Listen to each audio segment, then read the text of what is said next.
اعوذ باللہ من الشیطان الرجیم بسم اللہ الرحمن الرحیم۔ پارہ نمبر 3 کی ابتدا انبیاء کے ذکر کے ساتھ اللہ تعالیٰ نے فرمائی تلک الرسل فضلنا بعضهم علی بعض منہم من کلم اللہ ورفع بعضهم درجات۔ یہ سب رسول جن میں سے ہم نے بعض کو بعض پر فضیلت دی، ان میں سے کچھ تو ایسے ہیں جن سے اللہ نے کلام فرمایا اور ان کے بعض کو درجوں میں بلند کیا، اور ہم نے عیسیٰ ابن مریم کو واضح دلائل دیے اور ہم نے اسے روح القدس کے ساتھ قوت دی، اور اگر اللہ چاہتا تو لوگ واضح نشانیاں آ جانے کے بعد رسولوں کے پیچھے باہم اختلاف نہ کرتے، لیکن انہوں نے اختلاف کیا تو ان میں سے کچھ تو ایمان لے آئے اور ان میں سے کچھ کافر ہیں۔ اگر اللہ چاہتا تو وہ باہم نہ لڑتے، لیکن اللہ تعالیٰ جو چاہے وہ کرتا ہے۔ تو اللہ تعالیٰ قادر مطلق ہیں، وہ اپنے فیصلوں میں آزاد ہیں۔ تو انبیاء کے درجوں میں تفاوت سے مراد یہ ہے کہ کسی کو تو اللہ نے روح اللہ بنایا، کسی کو اللہ نے کلیم اللہ بنایا، لیکن اس سے کسی نبی کی شان میں کوئی کمی نہیں آتی۔ ہاں، آپ صلی اللہ علیہ وآلہ وسلم کو تمام انبیاء کا سردار بنایا گیا۔ یا ایھا الذین آمنوا انفقوا مما رزقناکم۔ اللہ پر اس کے رسولوں پر ایمان لانے کے بعد ایمان والو تم پر لازم ہے کہ جو رزق ہم نے تمہیں دیا اس میں سے خرچ کرو، من قبلی، اس سے پہلے، ان یاتی یوم لا بیع فیہ، وہ دن آ جائے جس میں نہ تو خرید و فروخت ہوگی، ولا خلۃ ولا شفاعہ، اور نہ ہی کوئی دوستی اور نہ سفارش، والکافرون هم الظالمون، اور کافر لوگ تو ظالم ہیں۔ اللہ لا الہ الا هو الحی القیوم۔ یہ آیت آیت الکرسی ہے، اسے تمام آیتوں کی سردار کہا گیا ہے، اس لیے کہ اس میں توحید، اللہ کی عظمت و شان اور اللہ کے اسماء حسنی، حی و قیوم، وہ نام ہے جن کے ذریعے ہر دعا قبول ہوتی ہے۔ وہ اللہ جس کے سوا کوئی معبود نہیں، زندہ، سب کو سنبھالنے والا ہے، اسے نہ تو اونگ آتی ہے نہ نیند، اسی کے لیے زمین و آسمان کی بادشاہت ہے۔ کون ہے جو اس کے پاس اس کی اجازت کے بغیر سفارش کرے؟ وہ ان لوگوں کے سامنے اور پیچھے سب کچھ جانتا ہے، اور کوئی شخص اس کے علم سے اس کی مرضی کے بغیر کچھ احاطہ نہیں کر سکتا۔ اس کی کرسی نے آسمانوں اور زمین کو گھیر رکھا ہے، اور اس کو ان دونوں کی نگہبانی تھکاتی نہیں، اور وہ بہت بلند مرتبت، بہت عظمت والا ہے۔ لا اکراہ فی الدین، دین میں کوئی زبردستی نہیں ہے۔ قد تبین الرشد من الغی، ہدایت گمراہی سے واضح ہو چکی ہے۔ تو جو کوئی کفر کرے گا طاغوت سے اور اللہ کے ساتھ ایمان لائے گا تو اس نے مضبوط کڑے کو تھام لیا جس کے لیے ٹوٹنا نہیں ہے، اور اللہ سننے والا، جاننے والا ہے۔ مضبوط کڑا اسلام کا ہے، اور جو شخص اسلام پر عمل درآمد کر لیتا ہے، جو شخص اسلام کو مان لیتا ہے، مسلمان ہو جاتا ہے، وہ اللہ کی رسی کو مضبوطی سے تھام لیتا ہے۔ والذین کفروا اولیاؤہم الطاغوت، اور جو لوگ کافر ہیں ان کے دوست شیاطین ہیں جو انہیں روشنی سے ظلمات کی طرف نکالتے ہیں، یہ لوگ آگ کے رہنے والے ہیں، وہ اس میں ہمیشہ رہیں گے۔ الم تر الی الذی حاج ابراہیم فی ربہ، کیا آپ نے اس شخص کو نہیں دیکھا جس نے ابراہیم علیہ السلام سے اپنے رب کے بارے میں جھگڑا کیا جب اللہ نے اسے بادشاہی دی؟ اذ قال ابراہیم ربی الذی یحیی و یمیت، جب ابراہیم علیہ السلام نے کہا کہ میرا رب تو وہ ہے جو زندہ کرتا ہے اور مارتا ہے، تو کہنے لگا میں زندہ کرتا ہوں اور مارتا ہوں۔ تو ابراہیم علیہ السلام نے کہا بس بے شک اللہ تعالیٰ سورج کو مشرق سے لاتا ہے تو اسے مغرب سے لا کر دکھا۔ اس بات پر وہ کافر ششتر رہ گیا، اور اللہ ظالم لوگوں کو ہدایت نہیں دیتے۔ یا اس شخص کی مثال کہ جو ایک بستی سے گزرا اور وہ گری پڑی تھی، تو اس کہنے لگا کہ اللہ تعالیٰ اس کو موت کے بعد کیسے زندہ کرے گا؟ تو اللہ تعالیٰ نے اسے 100 سال کے لیے مار دیا، پھر اسے زندہ کیا اور سوال کیا کہ تو کتنی دیر رہا؟ وہ کہنے لگا کہ میں 1 دن یا اس کا کچھ حصہ۔ تو اللہ تعالیٰ نے اسے اپنے کھانے پینے، اپنے گدھے کی طرف غور کرنے کو کہا، اور جب اس پر سب واضح ہو گیا تو اللہ تعالیٰ نے اسے کہا جان لے کہ اللہ تعالیٰ ہر چیز پر قادر ہے۔ اور جب ابراہیم علیہ السلام نے فرمایا کیا میرا رب مجھے دکھا تو کیسے مردوں کو زندہ کرتا ہے، اللہ نے فرمایا کیا تم ایمان نہیں لائے؟ تو ابراہیم علیہ السلام کہنے لگے بلکہ لیکن میں چاہتا ہوں کہ میرا دل اطمینان پا جائے۔ فرمایا پس تو 4 پرندوں کو لے اور ان کو اپنی طرف مانوس کر، پھر ہر پہاڑ پر ان میں سے ایک ٹکڑا رکھ دے اور انہیں اپنی طرف بلا، وہ تیری طرف دوڑتے ہوئے آئیں گے۔ تم جان لینا کہ اللہ تعالیٰ ہر چیز پر غالب ہے اور خوب ہی حکمت والا ہے۔ ابراہیم کا یہ سوال صرف اطمینان قلب کے لیے تھا، ورنہ ابراہیم کے ایمان کی گواہی اللہ تعالیٰ نے قرآن پاک میں بھی بار بار دی ہے۔ کچھ ایسے واقعات بیان کرنے کے بعد جن کے ذریعے انسان کے ایمان کو پختگی نصیب ہوتی ہے، اس کے بعد اللہ تعالیٰ نے انفاق فی سبیل اللہ کی مثالیں بیان کی۔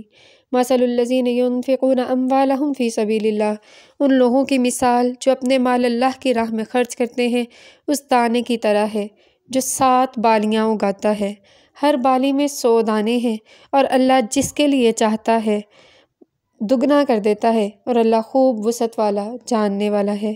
جو لوگ اپنے مال اللہ کی راہ میں خرچ کرتے ہیں پھر وہ اس کے پیچھے جو انہوں نے خرچ کیا احسان نہیں جتلاتے، ایذا نہیں دیتے، تو ان کے لیے ان کے رب کے پاس اجر ہے، نہ تو ان پر کوئی خوف ہوگا اور نہ ہی وہ غمگین ہوں گے۔ احسان کو جتلانا، آپ صلی اللہ علیہ وآلہ وسلم نے 3 لوگ جن کو جنت میں کبھی داخلہ نصیب نہیں ہوگا ان میں سے ایک احسان جتلانے والا ہے۔ قول معروف و مغفرۃ خیر من صدقۃ یتبعها اذی، اچھی بات کہنا اور درگزر کرنا اس صدقے سے بہتر ہے جس کے پیچھے تکلیف ہو، اور اللہ بڑا بے پرواہ نہایت بردبار ہے۔ احسان جتلانے والے کی مثال اللہ تعالیٰ نے ایسے بیان کی کہ جیسے کوئی بارش ایسے پتھر پر پڑے جس کے اوپر کچھ مٹی ہو تو بارش اس کی دھول کو اڑا لے جاتی ہے، اس بارش سے اسے کوئی فائدہ نہیں ہوتا۔ اور ان لوگوں کی مثال جو اللہ کی رضا کے لیے اور اپنے نفسوں کی ثابت قدمی کے لیے مال کو خرچ کرتے ہیں تو ان کی مثال اس ٹیلے جیسی ہے کہ جس پر زور کی بارش پہنچتی ہے تو وہ اپنا پھل دگنا لے آتا ہے، اور اگر اسے بارش نہ بھی پہنچے تو اسے فوار ہی کافی ہو جاتی ہے، اور اللہ جو تم عمل کرتے ہو دیکھنے والا ہے۔ کیا تم میں سے کوئی ایک یہ پسند کرتا ہے کہ اس کے لیے باغات انگور ہوں اور ان باغات کے نیچے نہریں بہتی ہوں، اور اس کو جب بڑھاپا آن پہنچے اس کی اولاد ناتوان ہو تو اس سب کو ایک بگولا پہنچے اور وہ جل جائے؟ تو یہ مثال اس شخص کی ہے کہ جو اللہ کی راہ میں خرچ کرتا ہے اور جب وہ اس خرچ کا اجر پانے کی امید میں ہوتا ہے تو اس کی ریاکاری اس کے لیے وبال بن جاتی ہے۔ ایسے ہی اللہ تعالیٰ پاکیزہ چیزوں کو اپنی راستے میں خرچ کرنے کا حکم دے رہے ہیں اور کہہ رہے ہیں کہ جیسے تم اپنے لیے کوئی خراب چیز پسند نہیں کرتے، اسے آنکھ بند کر کے لیتے ہو، تو اللہ کی راہ میں بھی ایسا کچھ خرچ نہ کرو۔ شیطان تمہیں فقر اور بے حیائی سے ڈراتا ہے، اور اللہ تعالیٰ تم سے مغفرت اور اپنے فضل کا ارادہ کرتا ہے، اور اللہ بہت وسعت والا جاننے والا ہے۔ وہ جسے چاہے حکمت دیتا ہے، اور جس کو حکمت دی گئی تو اسے بہت بڑی بھلائی عطا کر دی گئی، لیکن نصیحت صرف عقل والے ہی حاصل کرتے ہیں۔ اور تم جو بھی خرچ کرو، کسی قسم کا بھی خرچ یا نظر مانو، تو اللہ اسے جانتا ہے اور ظالموں کے لیے کوئی مددگار نہیں ہے۔ اِن تبدوا الصدقات فنعما ہی، اگر تم خیرات ظاہر کر کے کرو تو یہ بھی اچھی بات ہے، اور اگر تم اسے چھپاؤ اور فقیروں کو دے دو تو وہ بھی تمہارے لیے بہتر ہے۔ اللہ تعالیٰ اس کے ذریعے تمہاری برائیاں دور کر دے گا، اور جو بھی تم عمل کرتے ہو اللہ اس سے خوب خبردار ہے۔ لیس علیک ھداھم، آپ پر ان کو ہدایت دینا نہیں ہے، ولکن اللہ یہدی من یشاء، لیکن اللہ جسے چاہتا ہے ہدایت دیتا ہے۔ آپ صلی اللہ علیہ وآلہ وسلم کو تسلی دی جا رہی ہے کہ آپ پر صرف پہنچا دینا ہے، آپ کسی کو ہدایت نہیں دے سکتے، اور تم جو بھی خرچ کرو گے وہ تمہارے لیے ہے، اور جو تم خرچ کرتے ہو اللہ کی رضا کی تلاش کے لیے، اور جو تم خرچ کرتے ہو بھلائی سے اس کو تمہیں پورا پورا دیا جائے گا، اور تم پر کوئی ظلم نہیں کیا جائے گا۔ خرچ کہاں کیا جائے؟ للفقراء، ان ضرورت مندوں کے لیے، احصروا فی سبیل اللہ، جنہیں اللہ کی راہ میں روک دیا گیا، وہ زمین میں چلنے پھرنے کی طاقت نہیں رکھتے، ناواقف مالدار گمان کرتے ہیں انہیں، ان کے عدم سوال کی وجہ سے آپ انہیں ان کے چہرے کی علامات سے پہچان لیں گے، وہ لوگوں سے لپٹ لپٹ کر سوال نہیں کرتے۔ اور تم جو بھی اللہ کی راہ میں خرچ کرو گے تو اللہ اسے جاننے والا ہے۔ جو لوگ اللہ کے راہ میں اپنے مال دن اور رات پوشیدہ اور ظاہری طور پر خرچ کرتے ہیں تو ان کے لیے ان کے رب کے پاس اجر ہے، نہ تو انہیں کوئی خوف ہوگا اور نہ ہی وہ غمگین ہوں گے۔ اللہ کی راہ میں خرچ کرنے والے کو اللہ ہی سے اجر کی امید ہوتی ہے، نہ تو انہیں دنیا میں فقر کا ڈر ہوتا ہے اور نہ ہی اللہ تعالیٰ انہیں آخرت میں کسی غم سے دوچار کرے گا۔ جو لوگ سود کھاتے ہیں وہ اس شخص کی طرح کھڑے ہوتے ہیں جو شیطان کے چھونے سے حواس باختہ ہو گیا ہو، یہ اس وجہ سے کہ وہ لوگ تو یہ کہتے ہیں کہ تجارت سود کی مانند ہے، حالانکہ اللہ تعالیٰ نے تجارت کو حلال کیا ہے اور سود کو حرام کیا ہے۔ تو جس کے پاس اپنے رب کی طرف سے نصیحت آ گئی اور وہ سود سے باز آ گیا تو جو پہلے ہو چکا وہ اس کے لیے ہے اور اس کا معاملہ اللہ کی طرف ہے، لیکن جو دوبارہ سودی کاروبار کرے گا تو یہ لوگ آگ کے رہنے والے ہیں، وہ اس میں ہمیشہ رہیں گے۔ اللہ تعالیٰ سود کو مٹاتا ہے اور صدقات کو بڑھاتا ہے، اور اللہ ہر کافر اور گناہ گار کو پسند نہیں کرتا۔ بے شک جو لوگ ایمان لائے اور نیک عمل کیے، نماز قائم کی، زکوٰۃ ادا کی، ان کے لیے ان کے رب کے پاس اجر ہے، نہ تو ان پر کوئی خوف ہوگا اور نہ ہی وہ غمگین ہوں گے۔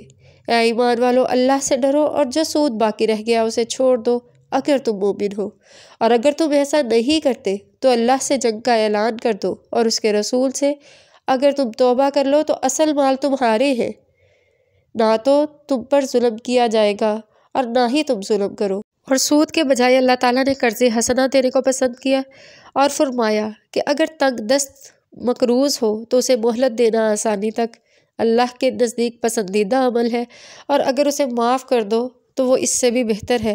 اگر تم جانتے ہو، اس دن سے ڈرو جس میں اللہ کی طرف لوٹائے جاؤ گے، اس دن ہر نفس کو جو اس نے کمایا اس کا پورا بدلہ دیا جائے گا اور وہ ظلم نہیں کیے جائیں گے۔ اے ایمان والو، جب تم ایک وقت مقررہ تک آپس میں ادھار کا کوئی معاملہ کرو تو اسے لکھ لیا کرو، اور چاہیے کہ تمہارے درمیان لکھنے والا انصاف کے ساتھ لکھے اور نہ تو کاتب اس بات کا انکار کرے جس طرح اللہ نے اسے سکھایا ہے، تو چاہیے کہ وہ لکھے، اور چاہیے کہ وہ شخص جس پر حق بات واضح ہے وہ لکھوائے اور اللہ سے ڈرے اور اس میں سے کچھ بھی کم نہ کرے۔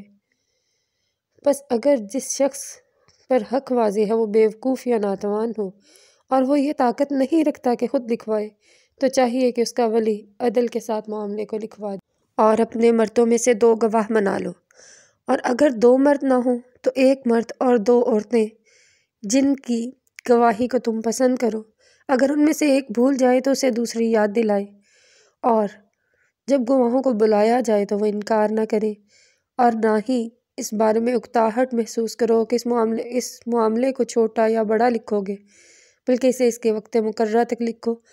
یہ بات اللہ کے نزدیک زیادہ انصاف کے قریب ہے اور گواہی کو بہت درست رکھنے والی ہے، اور زیادہ قریب ہے کہ تم شک میں پڑ جاؤ گے، مگر یہ کہ ہاتھوں ہاتھ تجارت ہو اور اس کا تم آپس میں لین دین کرو تو تم پر گناہ نہیں ہے کہ اسے نہ لکھو۔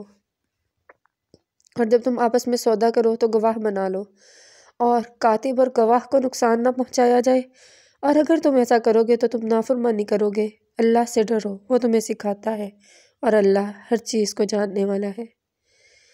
اگر تم سفر میں ہو اور کوئی کاتب نہیں پا رہے تو بطور گروی کوئی چیز دے دو۔ بس اگر تم میں سے بعض کو امین جانے اور کتابت اور رہن کے بغیر سودا کر لے تو چاہیے کہ جو شخص امین جانا گیا ہے وہ امانت ادا کر دے اور اپنے رب سے ڈرے، اور گواہی کو نہ چھپاؤ، اور جو کوئی اسے چھپائے گا تو وہ گناہ گار ہے، اور اللہ جو تم عمل کرتے ہو اسے جاننے والا ہے۔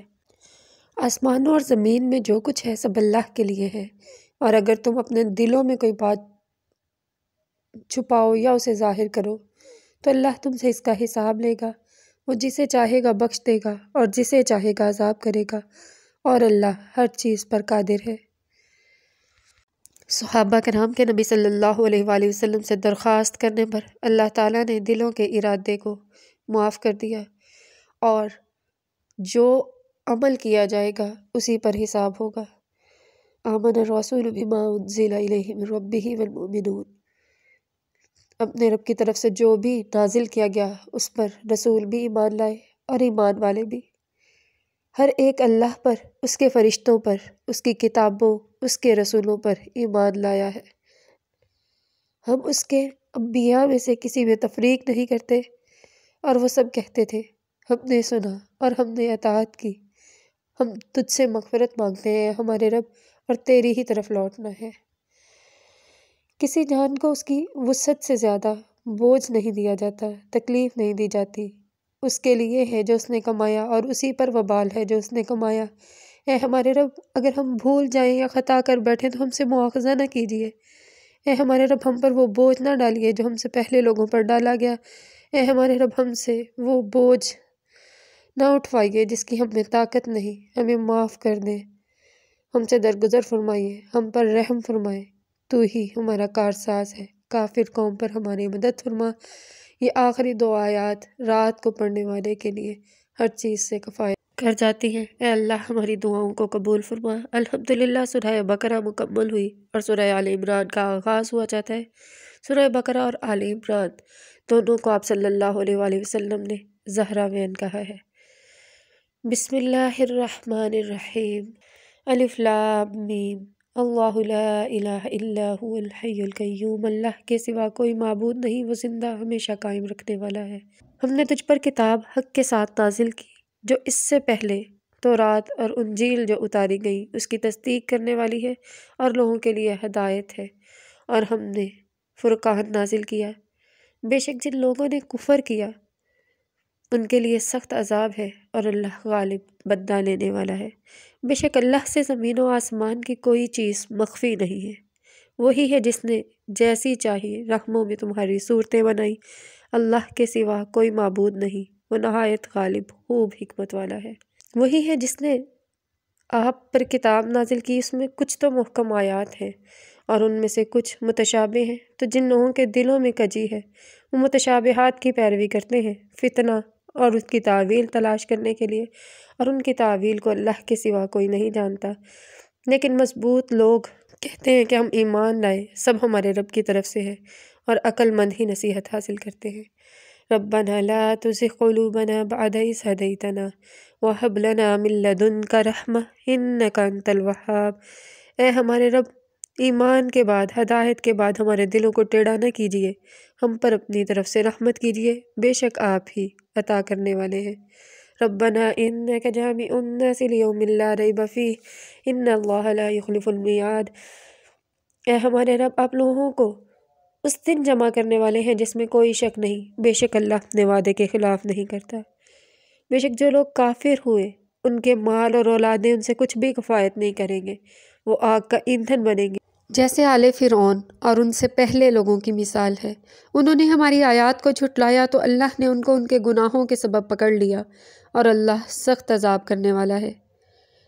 ان لوگوں سے کہہ دیجیے جنہوں نے کفر کیا، تم مغلوب کیے جاؤ گے اور جہنم کی طرف اکٹھے کیے جاؤ گے، اور وہ بہت برا ٹھکانہ ہے تمہارے لیے ان دو گروہوں میں جو باہم لڑائی کے لیے ملے نشانی ہے۔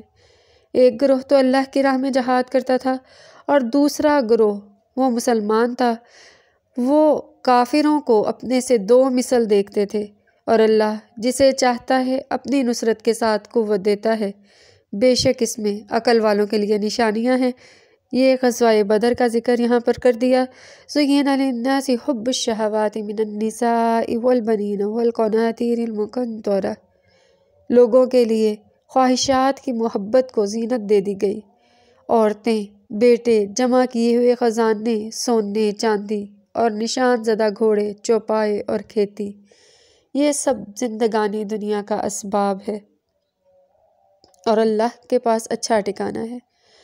کہہ دیجیے کہ کیا میں تمہیں اس سے بہتر کی خبر نہ دوں؟ جو اللہ کے نزدیک تقوی اختیار کرے گا ان کے لیے باغات ہیں جن کے نیچے نہریں بہتی ہیں، وہ اس میں ہمیشہ رہیں گے، اور ان کے لیے پاکیزہ بیویاں ہیں اللہ کی طرف سے رضامندی، اور اللہ خوب دیکھنے والا ہے۔ وہ لوگ جو کہتے ہیں ربنا اننا آمنا فاغفر لنا ذنوبنا وقنا عذاب النار، اے ہمارے رب، ہم ایمان لے آئے تو ہمارے گناہوں کو بخش دیجیے اور ہمیں آگ کے عذاب سے بچا۔ ان لوگوں کی صفات: وہ صبر کرنے والے، سچ بولنے والے، فرما بردار، خرچ کرنے والے، اور سحری کے اوقات میں مغفرت طلب کرنے والے ہیں۔ شاہد اللہ انہ لا الہ الا ہوا، اور اللہ نے گواہی دی کہ بے شک اس کے سوا کوئی معبود نہیں، اور فرشتے اور علم والے انصاف پر قائم ہیں۔ اللہ کے سوا کوئی معبود نہیں، وہ غالب حکمت والا ہے۔ اور بے شک دین تو اللہ کے نزدیک اسلام ہی ہے، اور جن لوگوں نے اللہ کے احکامات آ جانے کے بعد سرکشی سے انکار کیا، اللہ ان سے جلد حساب لے گا۔ آپ کہہ دیجئے کہ میں اور میرے پیروکار اپنا چہرہ اللہ کے لیے جھکا رہے ہیں۔ اگر تم ایمان لاؤ تو ٹھیک راہ پاؤ گے، اور اگر پھر جاؤ گے تو اللہ خوب دیکھنے والا ہے۔ اور جو لوگ اللہ کی آیات سے انکار کرتے ہیں، انبیاء کو ناحق قتل کرتے ہیں، اور انصاف کا حکم دینے والوں کو قتل کرتے ہیں، انہیں عذاب علیم کی بشارت دے دیجئے۔ یہ لوگ دنیا اور آخرت میں ان کے اعمال ضائع ہو جائیں گے، ان کا کوئی مددگار نہیں۔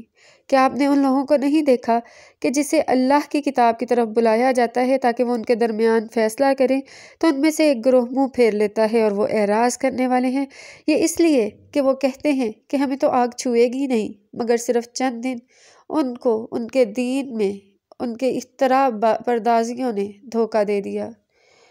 بس کیوں کر ہوگا اس دن جب ہم ان کو جمع کریں گے جس میں کوئی شک نہیں، اور ہر جان کو اس کا پورا بدلہ دیا جائے گا جو اس نے کمایا ہے، اور وہ ظلم نہیں کیے جائیں گے۔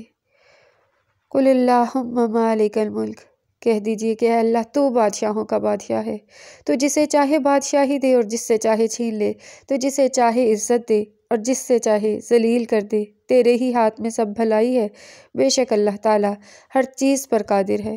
یہاں پہ نبوت اور رسالت اور امامت آپ صلی اللہ علیہ وآلہ وسلم کو سونپ دی گئی۔ اس کا ذکر ہے تولج اللیل فی النہار و تولج النہار فی اللیل، کہ اللہ تعالیٰ جیسے دن اور رات کو تبدیل کرتا ہے، ایسے ہی اس نے نبوت اور قیادت بنو اسرائیل سے بنو اسماعیل میں منتقل کر دی۔ اللہ تعالیٰ مردوں کو زندہ کرنے پر، زندہ کو مارنے پر قادر ہے، اور وہ جسے چاہے بے حساب رزق دے۔ اور مومن لوگ مومنوں کے سوا کافروں کو دوست نہ بنائیں، اور جس نے ایسا کیا تو وہ اللہ کی طرف سے کسی چیز پر نہیں ہوگا سوائے اس کے کہ تم ان سے بچو، اور اللہ تمہیں اپنی ذات سے ڈراتا ہے اور اللہ ہی کی طرف لوٹ کر جانا ہے۔ کہہ دیجئے کہ اگر تم اپنے سینوں میں چھپاؤ گے یا اسے ظاہر کرو گے تو اللہ اسے جانتا ہے، اور وہ زمین و آسمان کی ہر پوشیدہ چیز کو جانتا ہے، اور اللہ ہر چیز پر قادر ہے۔ اس دن ہر جان جو عمل کرے گی اسے اپنے سامنے حاضر پائے گی، اور جو برائی کرے گی اس کو بھی پائے گی، اور چاہیں گے کہ ان میں اور اس کی برائی میں بہت دور کی مسافت ہو جائے۔ اللہ تمہیں اپنے آپ سے ڈراتا ہے، اور اللہ اپنے بندوں پر شفقت بھی کرنے والا ہے۔ قل ان کنتم تحبون اللہ فاتبعونی، اللہ کی محبت کو پانے کا واحد راستہ میری پیروی ہے۔ اگر تم اللہ کی محبت کو پانا چاہتے ہو تو میری پیروی کرو، اللہ تم سے محبت کرے گا۔ اللہ بخشنے والا مہربان ہے۔ کہہ دیجئے کہ اللہ اور اس کے رسول کی اطاعت کرو، اگر وہ اس سے روگردانی کریں گے تو اللہ کافروں کو پسند نہیں کرتا۔ بے شک اللہ تعالیٰ نے آدم، نوح، آل ابراہیم، آل عمران کو تمام جہان والوں پر پسند کر لیا۔ ان میں سے بعض کی اولاد ہیں، اور اللہ خوب سننے والا جاننے والا ہے۔ جب عمران کی بیوی کہنے لگی کہ اے میرے رب، میرے پیٹ میں جو کچھ ہے میں نے اسے تیری نظر کر دیا، آزاد کر دیا، تو مجھ سے قبول کر لے، بے شک تو ہی سننے والا جاننے والا ہے۔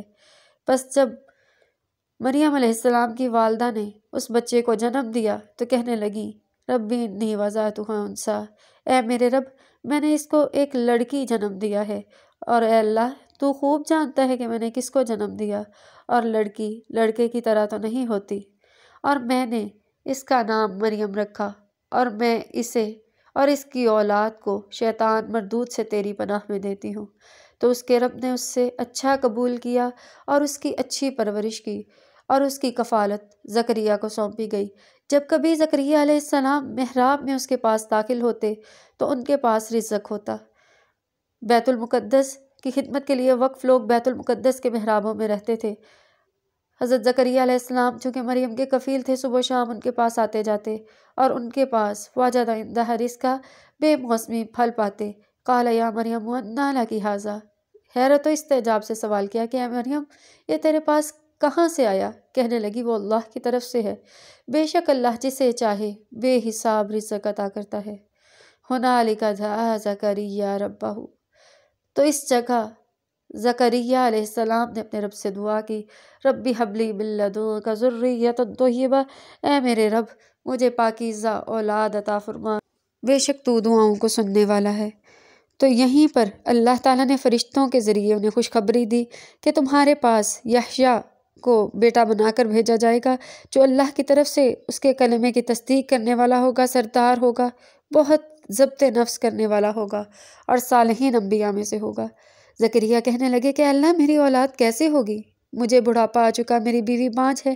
کہا اللہ تعالیٰ جو چاہے وہ کرتا ہے۔ کہا یا میرے رب میرے لیے نشانی کر دیجئے۔ کہا تو 3 دن لوگوں سے کلام نہیں کر سکے گا سوائے اشارے کے، اور اپنے رب کو کثرت سے یاد کر اور صبح و شام اس کی تسبیح بیان کر۔ اور جب فرشتوں نے کہا کہ اے مریم بے شک اللہ تعالیٰ نے تجھے پسند کر لیا، تجھے پاک کر دیا اور تجھے تمام عالم والوں پر چن لیا، اے مریم تو اپنے رب کی فرما بردار ہو جا، سجدہ کر اور رکوع کرنے والوں کے ساتھ رکوع کر۔ یہ غیب کی خبریں ہیں جو ہم تیری طرف وحی کرتے ہیں۔ تو ان کے پاس نہ تھا جب وہ قلم ڈال رہے تھے کہ کون مریم کی کفالت کرے گا، اور باہم جھگڑا کر رہے تھے۔ فرشتوں نے مریم سے کہا کہ اللہ تعالیٰ تجھے ایک کلمہ کی بشارت دیتے ہیں، مسیح ابن مریم جو دنیا اور آخرت میں بڑے مرتبے والا اور مقرب ہے، وہ لوگوں سے گہوارے میں کلام کرے گا، پختہ عمر اور صالحین میں سے ہوگا۔ کہنے لگی اے میرے رب میرے لیے لڑکا کیسے ہو سکتا ہے؟ مجھے تو کسی بشر نے چھوا تک نہیں۔ کہا اسی طرح اللہ جو چاہے پیدا کرتا ہے، جب وہ کسی کام کا فیصلہ کر لیتا ہے تو کن کہتا ہے اور ہو جاتا ہے۔ وہ اس نبی کو حضرت عیسیٰ علیہ السلام کو کتاب و حکمت تورات اور انجیل کی تعلیم دے گا۔ وہ بنی اسرائیل کی طرف رسول ہوگا اور اس بات کے ساتھ، اس نشانی کے ساتھ آئے گا کہ میں تمہارے لیے مٹی سے پرندے کی صورت بناؤں گا، اس میں پھونک ماروں گا، وہ اللہ کے حکم سے پرندہ ہو جائے گا، مادرزاد اندھے اور کوڑے کو ٹھیک کر دوں گا، اللہ کے حکم سے مردے کو زندہ کروں گا، جو تم اپنے گھروں میں کھاتے اور ذخیرہ کرتے ہو تمہیں اس کی خبر دوں گا، بے شک اس میں مومنین کے لیے نشانیاں ہیں۔ اور وہ اس بات کی تصدیق کرنے والا ہے جو اس سے پہلے تورات ہے، اور تم پر ان بعض چیزوں کو حلال کر دوں گا جو تم نے از خود حرام کر لی، اور تمہارے رب کی طرف سے نشانی لایا ہوں، تو اللہ سے ڈرو اور میری اطاعت کرو، بے شک اللہ میرا اور تمہارا رب ہے تو اسی کی عبادت کرو۔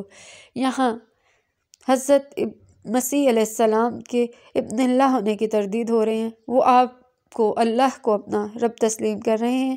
تو جب عیسیٰ علیہ السلام نے ان میں کفر کو محسوس کیا تو فرمانے لگے کون میرا مددگار ہے؟ حواریوں نے یقین دلایا اور کہا گواہ رہے ہم مسلمان ہیں، اے ہمارے رب ہم ایمان لائے اور رسول کی پیروی کی تو تو ہمیں گواہوں کے ساتھ لکھ لے۔ لیکن انہوں نے تدبیر اختیار کی اور اللہ نے بھی تدبیر اختیار کی، اللہ بہتر تدبیر اختیار کرنے والا ہے۔ جب اللہ تعالیٰ نے عیسیٰ علیہ السلام کو کہا کہ میں تمہیں قبض کرنے والا ہوں، اپنی طرف اٹھانے والا ہوں، ان لوگوں سے پاک کرنے والا ہوں اور تیرے پیروکاروں کو قیامت تک عزت دینے والا ہوں، ہاں لیکن جن لوگوں نے کفر کیا ان کو سخت عذاب دوں گا اور ان کا کوئی مددگار نہیں ہوگا، ہاں جو لوگ ایمان لائیں گے ان کو ان کا اجر پورا پورا ملے گا، اور اللہ ظالموں سے محبت نہیں کرتا۔ یہ آیات ہم تجھ پر تلاوت کرتے ہیں اور حکمت والے ذکر میں سے ہیں۔ بے شک عیسیٰ علیہ السلام کی مثال آدم علیہ السلام جیسی ہے کہ اللہ نے اس کو مٹی سے پیدا کیا، پھر اسے کہا ہو تو وہ ہو گیا۔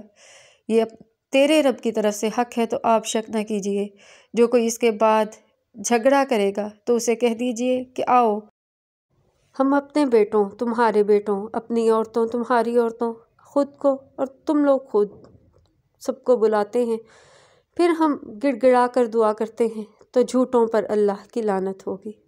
بے شک یہ سچ قصہ ہے اور اللہ کے سوا کوئی معبود نہیں، اور اللہ تعالیٰ بہت زبردست حکمت والا ہے۔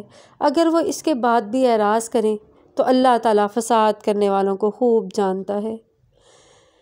اے نبی صلی اللہ علیہ وآلہ وسلم کہہ دیجئے اے اہل کتاب اس کلمے کی طرف آؤ جو ہمارے اور تمہارے درمیان برابر ہے کہ ہم اللہ کے ساتھ کسی کو شریک نہیں ٹھہرائیں گے۔ اگر وہ اس سے بھی اعراض کریں تو کہو کہ تم گواہ ہو جاؤ کہ ہم مسلمان ہیں۔ اہل کتاب ابراہیم علیہ السلام کے بارے میں کیوں جھگڑتے ہو جبکہ تورات اور انجیل تو ان کے بعد نازل ہوئی؟ کیا تم شعور نہیں رکھتے؟ کیا تم اس بارے میں جھگڑتے ہو جس کا تمہیں کوئی علم نہیں؟ کیوں اس بارے میں جھگڑتے ہو جس کا تم علم نہیں رکھتے؟ اللہ جانتا ہے اور تم نہیں جانتے۔ ابراہیم علیہ السلام نہ تو یہودی تھے نہ عیسائی، وہ تو صرف یکسو مسلمان تھے اور ان میں شرک کا شائبہ تک نہ تھا۔ اور بے شک ابراہیم علیہ السلام کے قربت کے زیادہ حقدار تو وہ لوگ ہیں جنہوں نے اس کی پیروی کی، آپ صلی اللہ علیہ وآلہ وسلم کی پیروی کی، اور ایمان والے بھی حضرت ابراہیم علیہ السلام سے نسبت رکھتے ہیں، اور اللہ مومنوں کا دوست ہے۔ ان میں سے ایک جماعت یہ ارادہ کرتی ہے کہ کاش آپ کو گمراہ کر دیں، اور وہ خود ہی کو گمراہ کرتے ہیں لیکن شعور نہیں رکھتے۔ اے اہل کتاب، اللہ کی آیات کے ساتھ کفر کیوں کرتے ہو حالانکہ تم خود ہی تو گواہ ہو؟ اے اہل کتاب، حق کو باطل کے ساتھ کیوں ملاتے ہو؟ حق کو چھپاتے ہو اور تم جانتے بھی ہو۔ اور ان میں سے ایک جماعت نے یہاں تک کہا کہ ایمان والوں پر جو چیز نازل کی گئی اس پر تم دن کے شروع میں ایمان لاؤ اور دن کے آخر میں اس کا انکار کر دو تاکہ وہ لوگ بھی لوٹ جائیں، اور تم نہ ایمان لاؤ مگر جس کی پیروی تمہارا دین میں کی جاتی ہے۔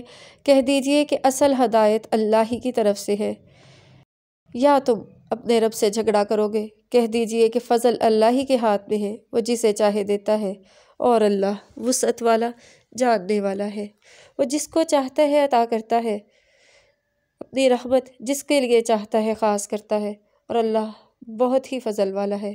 اور اہل کتاب میں سے کچھ وہ ہے کہ اگر آپ ان کے پاس امانت رکھیں، چاہے وہ ایک خزانہ ہو، وہ اسے ادا کر دیتے ہیں، اور ان میں سے کچھ ہے کہ جس کو 1 دینار بھی دیا جائے تو وہ لوٹاتے نہیں مگر اس وقت تک جب تک کہ آپ ان کے پاس کھڑے رہیں، یہ اس لیے کہ انہوں نے کہا کہ ہمارے لیے عربوں کے بارے میں کوئی گناہ نہیں، اور وہ اللہ پر جھوٹ کہتے ہیں اور وہ جانتے بھی ہیں۔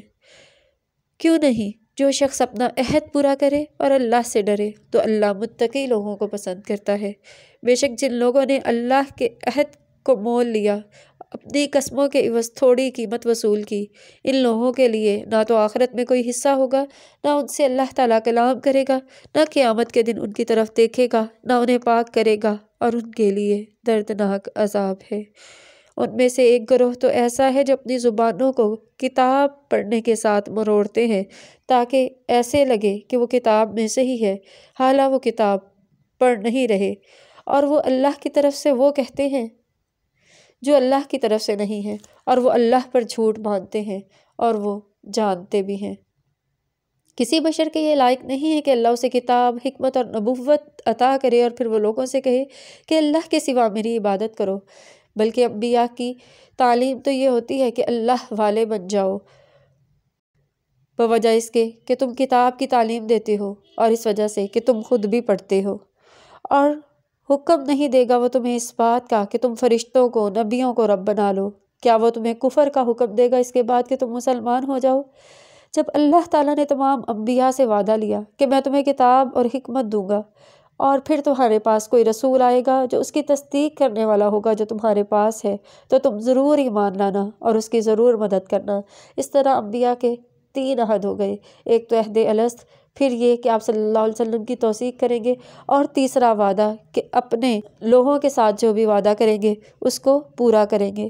تو انبیاء نے اس وعدے کا اقرار کیا، وَأَخَذْتُمْ عَلَىٰ ذَٰلِكُمْ إِصْرِي، اور اس میرے عہد کو قبول کیا، تو انہوں نے کہا کہ ہم نے اقرار کیا، تو گواہ رہو اور میں بھی تمہارے ساتھ گواہوں میں سے ہوں۔ تو جو کوئی اس کے بعد پھر جائے بس یہی لوگ فاسق ہیں۔ کیا وہ اللہ کے دین کے سوا کچھ اور چاہتے ہیں؟ اس کے لیے تو زمین و آسمان کی ہر چیز خوشی اور ناخوشی سے مطیع ہو گئی اور اسی کی طرف لوٹائے جائیں گے۔ آپ صلی اللہ علیہ وآلہ وسلم بھی فرما دیجئے کہ ہم اللہ پر ایمان لائے اور جو ہماری طرف نازل کیا گیا اور جو اس کے ساتھ ابراہیم علیہ السلام، اسحاق، یعقوب، ان کی اولادوں، موسیٰ، عیسیٰ اور تمام انبیاء کو دیا گیا، ہم ان میں سے کسی میں کوئی فرق نہیں کرتے اور ہم مسلمان ہیں، اور جو اسلام کے سوا کوئی دین چاہے گا اس سے قبول نہیں کیا جائے گا اور وہ خسارہ پانے والوں میں سے ہوگا۔ اللہ کیسے ان لوگوں کو ہدایت دے جنہوں نے اپنے ایمان کے بعد کفر کیا اور انہوں نے گواہی دی کہ رسول برحق ہیں، ان کے پاس واضح نشانیاں آ گئیں، اور اللہ ظالم قوم کو ہدایت نہیں دیتا۔ ان لوگوں کا بدلہ یہ ہے کہ ان پر اللہ کی لعنت، فرشتوں کی لعنت اور سب لوگوں کی لعنت ہوگی، اس میں ہمیشہ رہیں گے، ان سے عذاب ہلکا نہیں کیا جائے گا اور نہ ہی مہلت دیے جائیں گے۔ مگر جن لوگوں نے توبہ کی اور اصلاح کر لی تو اللہ تعالیٰ معاف کرنے والا مہربان ہے۔ جن لوگوں نے اپنے ایمان کے بعد کفر کیا اور پھر کفر میں بڑھتے رہے، ان کی توبہ قبول نہیں کی جائے گی، اور یہی لوگ گمراہ ہیں۔ جو لوگ کافر ہوئے اور حالت کفر میں ہی مر گئے، ان سے سونا بھر کر زمین بھی قبول نہیں کی جائے گی، اگرچہ وہ اس کا بدلہ لیں۔ یہ لوگ، ان کے لیے دردناک عذاب ہے اور ان کو کوئی مدد نہیں دی جائے گی۔ اللہ تعالیٰ ہمیں سننے، سیکھنے اور سمجھنے کی توفیق عطا فرمائے۔ اللہ تعالیٰ ہمارا حشر انبیاء صالحین کے ساتھ فرمائے۔ اللہ تعالیٰ ہمیں انبیاء کی تکریم کی توفیق عطا فرمائے۔ اللہ تعالیٰ ہمیں توہین رسالت سے بچائے۔ آمین یا رب العالمین۔